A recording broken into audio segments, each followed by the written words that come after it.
YouTube, what's happening? It is Sunday, June 9th. There are 15 games of baseball to talk about, but first, let me show you why you should like and subscribe to me. Because over the past month, up almost 48 units of profit. Yesterday was a red day. Those days are going to happen around here. This is betting. You're not going to be green every single day because if you were, Vegas wouldn't have all those shiny buildings out there.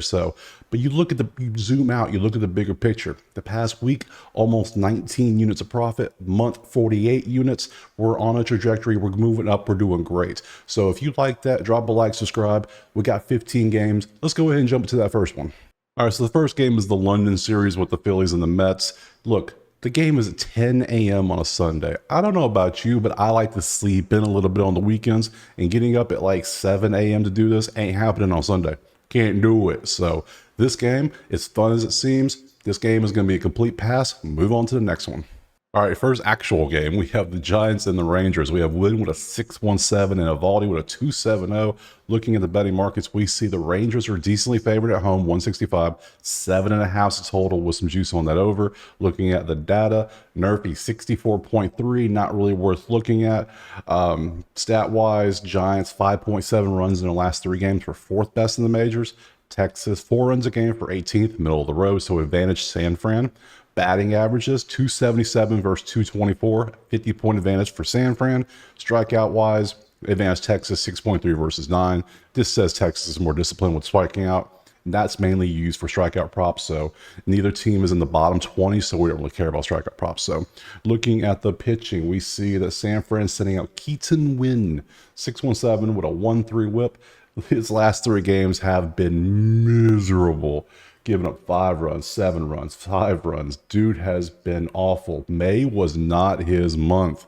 So going up against Texas, who is 18th in batting with 4 runs a game and 19th at 224, I expect Texas to get some runs actually, because if he's pitching, yeah, I see that. And on the other side, we have San Fran, whose offense is pretty hot. They're 5th in batting average and 4th in runs, and they get Evaldi, who he's pitched pretty good, but you're going up against one of the top 5 offenses. So I expect some runs to be scored in this game. So coming back over to the side, I don't see a reason to take a money line here on either side because the Giants have all the leverage on the stats. The Rangers have the leverage when it comes to the pitching, I think. So those cross each other out. But I am going to look at that over 7.5. We'll take that and move on to the next game. All right, next up, we got Atlanta and Washington. We got Hurst and Waldrop got called up yesterday against DJ Hurst with a 9 ERA on 4 innings. Betting markets have the Braves as a some pretty decent favorite on the road at 165. 9.5 the total, a little bit of juice on that under. Data, Nerfy finally did not hit. I know, right? Sad. 75% chance it's going to hit, which means sometimes it's not going to hit. So otherwise, that number would be 100. So today is 75.09, 3 runs a game for Atlanta, 3.7 for Washington, both in the bottom 10.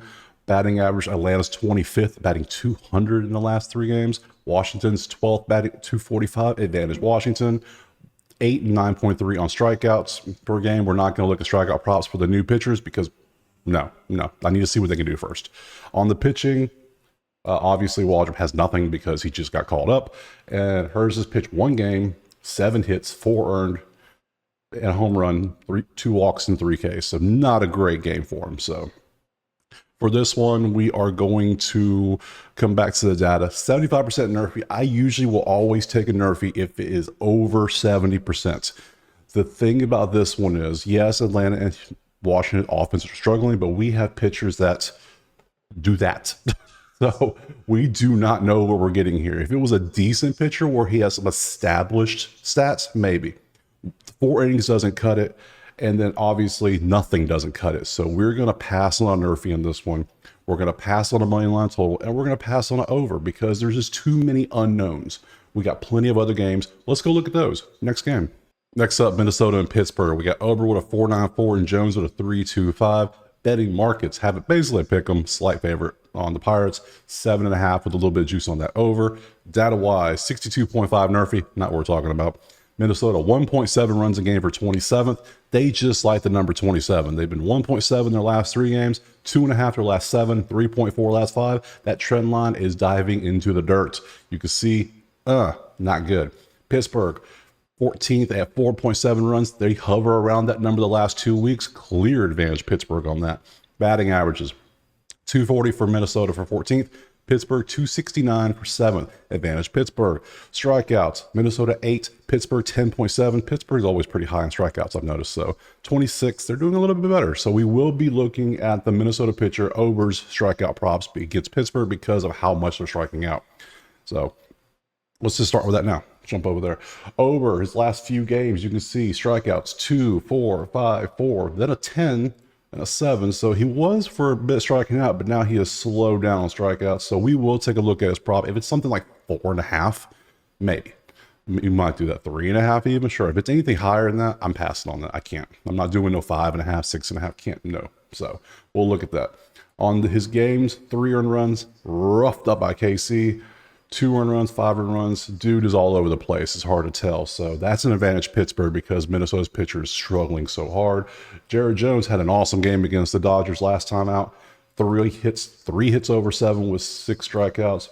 But he got roughed up against Detroit of all teams, oddly enough. Gave up 3-3-2. So both pitchers give up runs is what I'm seeing here. Looking at the data, we see Minnesota struggles to score runs. Pittsburgh, decent job at it. And yet the line is almost a pick 'em. So for this one, I am going to be taking Pittsburgh on the money line for sure. And that 7.5, I'm going to take the over in that because I believe one, if not both these teams, Pittsburgh should be able to get runs pretty easily. I think Minnesota can chip in a few themselves because of how I don't expect Jared Jones to come out and have another stellar game back-to-back games. Not when he's shown he gives up at least a few runs a game. So we'll take the over 7.5, Pittsburgh money line, move on to the next game. All right, next up, we got Baltimore and Tampa Bay. We got Rodriguez with a 3.28 and Lido with a 3.56. Betting markets have the Orioles as a slight favorite on the road. 7.5 is the total with the juice on the over. Looking at the data, 70.5% nerfy, worth looking at because Baltimore hits the road nerfy almost 97% of their games. Something about the first inning, Baltimore just cannot score a run. It's wild. Everyone wants to talk about Toronto and the struggles they're having. No one's talking about Baltimore. I'm trying to talk about them. Everyone should know about this. I want to scream this from the mountaintop. Baltimore cannot score in the first inning for some reason. And then they'll lead off the second with a home run. They've done it like 5 times now. It's wild. Either way, 5.3 runs a game for Baltimore at 7th. Tampa Bay's at 2.7. They are 24th. Tampa Bay's roller coaster and up and down. Baltimore still staying steady in that top 10. Batting averages 231 for Baltimore at 16th. Tampa Bay 196 for 26. We have 2 advantages for Baltimore. Baltimore is last in strikeouts, though. 11.3 versus 10.3. We are going to look at strikeout props for both pitchers because of how bad these teams are swinging the bats. Looking at the pitching matchups here, we have Rodriguez going out there. First thing we're going to see, is he a strikeout pitcher? 10, 7, 7. Now, he only had 4 last time out against Toronto. So we, take that what you will. To me, he's 65 Ks. Tied for 52nd. He's shown flashes. He can strike dudes out. So decent game here. He's going to be against Lytle, who played Baltimore his last time out. And Baltimore got 11 hits on him. So, and I have a theory, which is not my theory, it's popular theory, that every time a batter and pitcher meet for the second time, advantage goes to the batter a little bit more because they've already seen these pitches. So Will Baltimore get 11 hits today? I don't think they'll get that many hits, but I expect they get 7 or 8 hits at least and turn those into a couple runs. So for this one, we are him on strikeouts 2, 9, 7. Yeah, he's shown he can do strikeouts too. We'll see these numbers. We'll see if the juice makes sense. We're looking more like the 5.5 range on these guys, something like that. I'm not trying to go too crazy with it because they have shown they can not strike out people too. So we'll look at the strikeout props. We are going to take Baltimore on the side because the stats lean Baltimore, and the pitching matchup, I will take Rodriguez over Lytle on this one because Lytle gave 11 hits last time. So we'll take Baltimore money line. Total, we're going to pass on today. We're not going to do a total because Tampa Bay's struggling to score. You can see the offense here is not doing good. So we'll pass on that. Baltimore money line. Look at their K props next game. All right, next up, we got the Cubs and the Reds. We got Shota, however you say it, versus Montes, 1.88 versus 4. Betting markets had the Cubs as a slight favorite in this one, 8.5 to total with some juice on that over. Looking at the data, 58.3% nerfy is a pass for me. Cubs 3 runs a game for 22nd. Reds 5 runs a game for 9th. Advantage Cincinnati. 206 batting for Cubs in the last 3. Cincinnati 230. Slight advantage Cincy in this one. And strikeouts 9.3 for the Cubs, 6.3 for the Reds. So we're not looking at strikeout props. We're not going to look at Shada's strikeout props. We are going to look at Monta's strikeout props, which bounced it over here to pitching. We see 9, 5, 3, 1. He did get 9 against the Rockies. So we'll probably look at his numbers and see if we can get around like maybe a 5.5, 4.5, maybe even a 6, depending, because of how much the data shows that Chicago is striking out. 22nd for 9.3 is not good. If the juice is bad, we're passing. We want prime numbers here. We want good stuff. We don't take everything because we have to. We take the ones that make sense. So looking at the actual matchup, he got roughed up in 2 games ago, and he was looking like he was going to get roughed up against the White Sox. I believe the bases was loaded when he got pulled, and they got him out of it. So he only got 1 run. So he's not looked good in his last couple of games. So outside that, he looked amazing. But I mean, yeah, he's a rookie. So what are you going to do? So Montes, on the other hand, you can see 7 innings of 1 hit against the Rockies. Great game. Before that, though, 3, 4, 3, 4. He'd been prone to give up runs, so we don't know what we're going to get in this one. We're going to get the dude who wants 7 1 hit, or we're going to get the dude who gives up a few runs. We're unsure. All I know is the data tells me since he has the advantage statistically when it comes to offense, Cubs probably have the pitching advantage with Shada just because of the stats and the talent potential. They're both pretty good pitchers, so this one is hard to tell. We're going to look at Montes K props.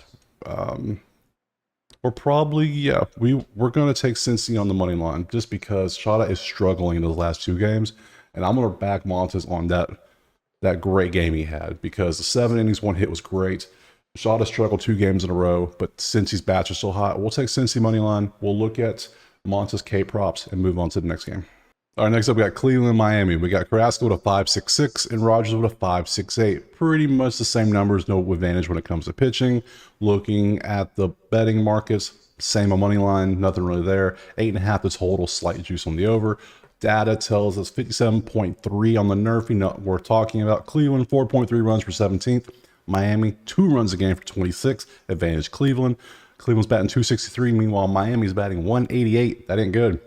Bad advantage goes to Cleveland on that one as well. Strikeouts, they're both doing good. 3rd and 4th at 6 and 6.3. So no strikeout props in this one. Looking at the pitching side, we have Carrasco, who got rocked against Washington last game. Before that, gave up a few. So he's going to give up runs. That's what he does. Nothing stands out there.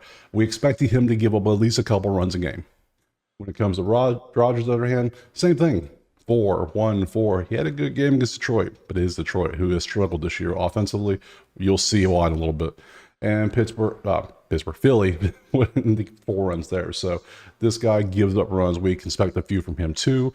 The main thing we're going to look at here is the over/under is 8.5. We have 2 offenses. One's in the middle, one's struggling. 2 pitchers that can give up runs. We're going to pass on the over/under. Cleveland does make sense when it comes to the side because statistically they are better. Pitching wise, they're about the same. I mean, they're going to give up runs, both sides. We're going to take Cleveland on the money line this one and take nothing else. Next game. All right, next up, we got Milwaukee and Detroit. We got Wilson with a 3.35 and Skubal, probably my favorite pitcher in the majors, at 1.97 currently. Betting side, Detroit is minus 170, and that is only because of who is pitching. Because looking at the total 7.5, but looking at the data, let me explain why that's a crazy that Detroit's favored. Detroit is batting, they're getting 1.7 runs a game, which is 27th. That's terrible, right? Let's look a little bit south of that. Detroit is last in the majors in the last 3 games. They're batting 101 as a team. They have a collective 9 dudes out there that cannot hit the ball right now. No matter who they put out there, they're batting 101. And you see the trend line. It went from 218 2 weeks ago to 169 last week to 101 the past 3 games. Dudes can't hit nothing. They got 5 hits yesterday, and they're just struggling to hit right now. I had to go back to check the website to make sure the numbers were right because I didn't believe them when I saw them. That's how bad they are. Meanwhile, Milwaukee, 276 or 6. They're getting 5 runs a game for 9th. We have massive disadvantage in stats here, but yet somehow They believe the Tigers are minus 170. So explain that one to me. I know Screwball's pitching. Screwball's amazing. My favorite pitcher, probably one of the top three, if any. So I don't see him getting any run support. I don't see him getting any help, because show me where he's going to get help in this data, because I'm not seeing it. However, Milwaukee, 7.3 strikeouts. Detroit, 19th with 9 strikeouts. We're not going to look at a K prop in this one at all. Let's actually break down the pitching matchups a little bit, though. Milwaukee is sending out Wilson. 3 earned, 3, 2, 2, 2. He's going to give up a couple runs. Will Detroit get those runs? I'm not sure, but he does give up a couple runs here. Screwball, on the other hand, is a beast. We know this. 1-0. Casey got him a little bit, but let's be honest, Casey's offense is always pretty good. This year, anyways. He's had great games. This is why they're favored. It's just because of Screwball. There's nothing else. You're looking at the name on the pitcher, not looking at stats, because looking at stats tells you Detroit is terrible. This is the lowest batting average I've seen this year in a 3-game stretch from any team. And it's not even close. The lowest I saw was the Cubs when they batted like 120 a couple weeks ago as a team. This is even worse. Wilson might get them below a 1. Who knows? Who knows what tomorrow's going to show? So we're not taking Detroit. We can't do it. If anything, we're going to pass on the money line. We're going to pass on the total, because I can't fade Screwball, because I don't know if Milwaukee's going to get any runs. If anything, I said pass on the total, but the total is 7.5. Detroit can't score. Screwball's going against Milwaukee. I'm going to take the under 7.5 in this one. That's it. Under 7.5. Move on to the next game. Next up, we got the Red Sox and the White Sox. We got Kelly with a 2 ERA after 18 innings up against Flexen with a 5.19. Betting markets say Boston's a 155. Over under 9.5. Juice on that under. Looking at the data, we see about 60% Nerfy. Now we're talking about Boston, 5.7 runs a game for 4th. Chicago, 5 runs for 9th. They're both top 10 in scoring. Looking at the averages, Boston's batting as a team 310 in the last 3 games. Chicago, 232 for 15th. Advantage Boston. Boston is striking out a lot, 10.7 for 26. Meanwhile, Chicago's only 6.7 for 8th. And somehow Chicago's won the last 2 games in this. They were a favorite in the first game, which blew my mind as a 14-game losing streak. And they were favored, wild, and they won. And then yesterday, Boston was like minus 240, and they lost again. So I don't know what's going on. And today, we have, it looks like a bullpen game for Boston, because 0.1 inning, 1 inning, 3, 2, 1. Yeah, Boston's just like, yeah, bullpen game. We're good. So we don't know what we're going to get with Boston. Flex, on the other hand, we know what we get with him. He's actually getting better. If you look at the stats, 3, 7, 4, 2, he's trending better. So the fact that now the White Sox are underdogs makes me want to take the White Sox in this one, because statistically, you see the stats, they're both scoring 5.5 or more runs a game. That's great. Boston's 310, Chicago's 232. Yeah, it's about an 80-point difference, but Chicago's doing better. They're both trending up in the right direction when it comes to offense. We see all that. Over-under is 9.5. I do lean the actual over in this one, because both teams are scoring. We have a bullpen game on one side and a guy who gives up runs. So for this one, we're not looking at we'll look at strikeout props for flexing real quick just to check, because 26 for Boston. We see 4, 6, 2, 4. We're not even looking, because the low, unless it's like a 3.5 strikeout prop, I'm not touching it. So we're going to pass on strikeout for him. For this one, 9.5, some plus money with the data being like it is, 5 and 5, batting pretty decently. If he pitching, yeah, we'll take the over 9.5. We're not going to take a side, just the over, root for runs. Next game. Next up, we got Seattle and Kansas City. We got Kirby with a 405 and Reagan's with a 321. Slight advantage KC here. Betting markets, Royals, slight advantage. 7.5, juice on the under in this one. Data, 44.9 Nerfies a pass. Both teams top 7 scoring in the last 3 games. 5.3 for Seattle for 7th. KC 7.3 for 3rd. So both bats are pretty hot. Seattle, however, batting average isn't hot. 214, 21st. They're still right. They're getting better. They were 27th to 25th. They're digging out of a hole. KC, 284 is a team for 4th. Advantage KC. Seattle, 11 strikeouts a game. We are going to look at Reagan's strikeout props. And 6.7 for KC. Looking over at the pitching, let's do Reagan strikeout props first.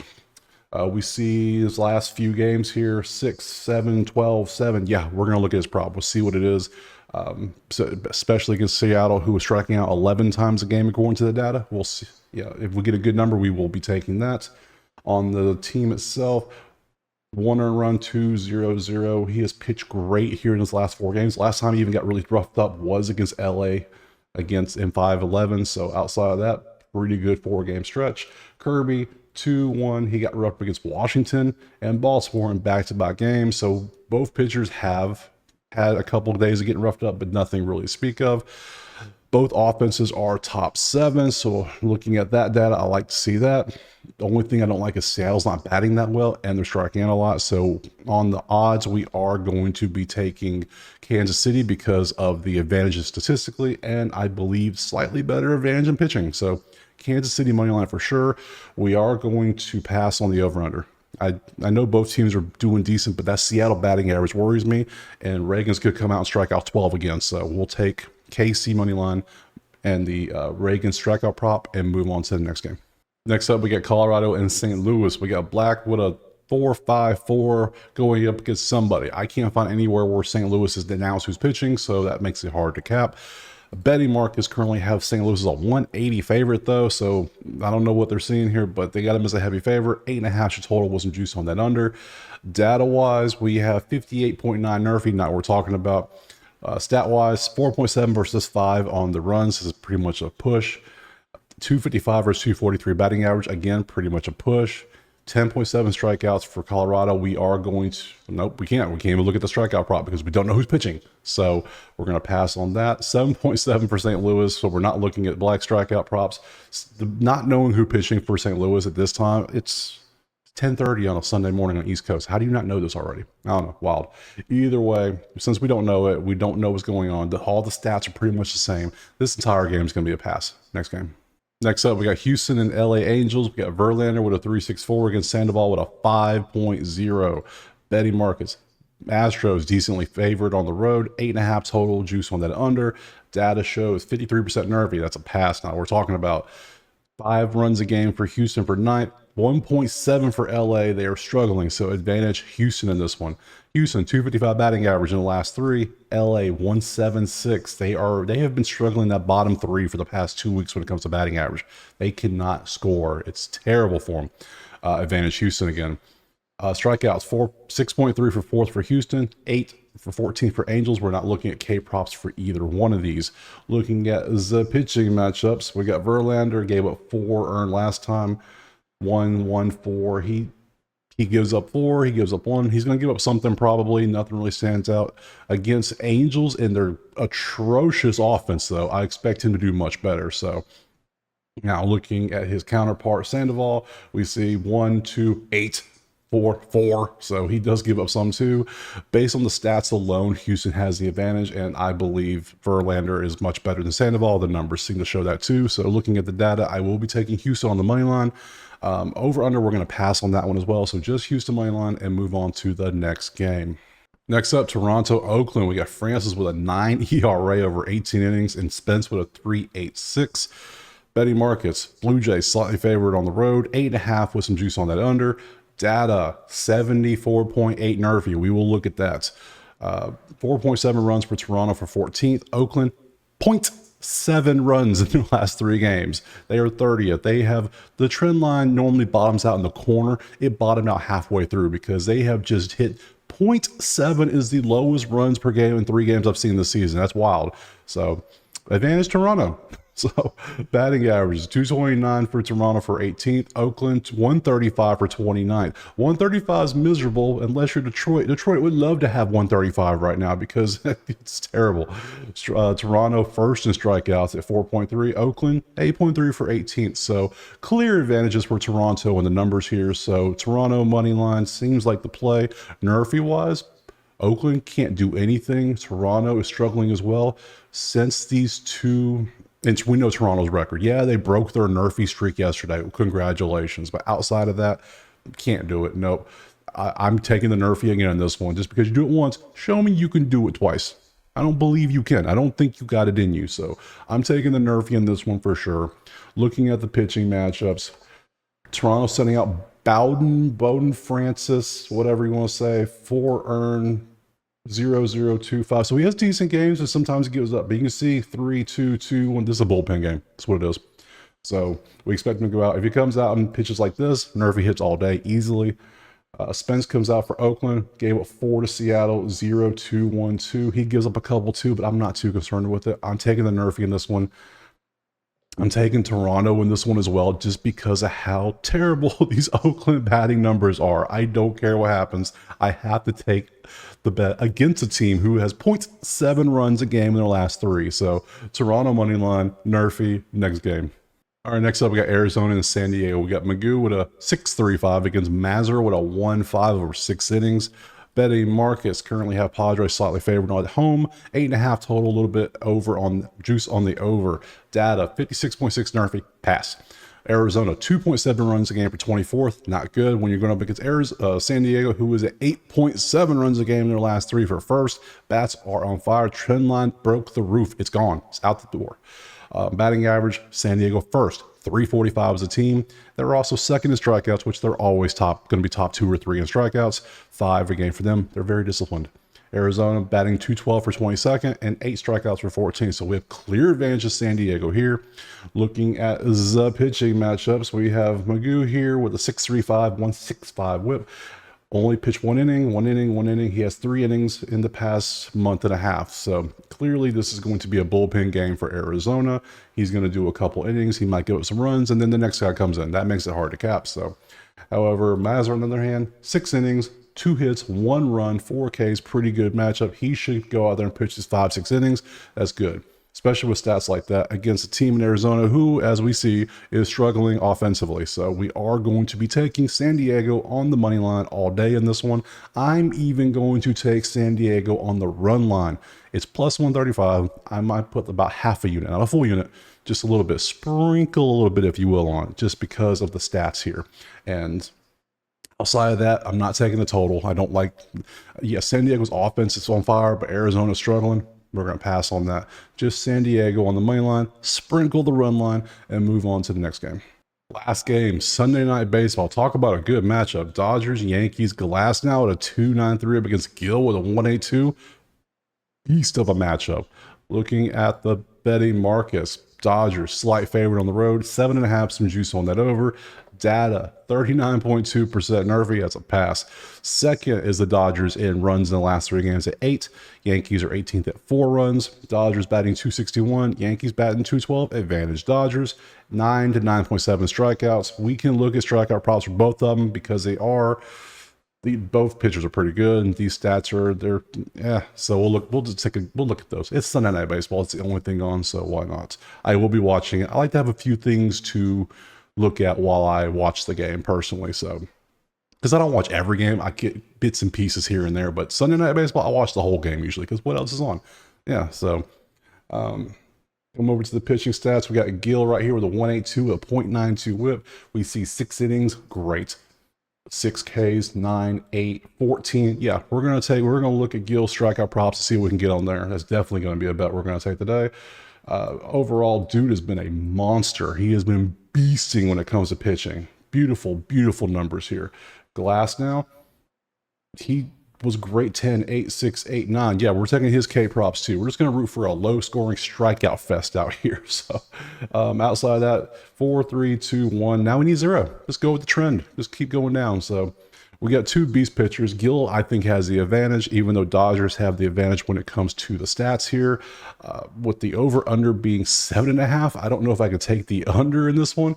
I will take the strikeout props. We'll look at the strikeout props for both pitchers. Money line side, if you want to take a side, I would lean the Dodgers in this one because of the stats. And we know Glass now is a beast too. But outside of that, this is probably one of those low-scoring, like 3-2 games.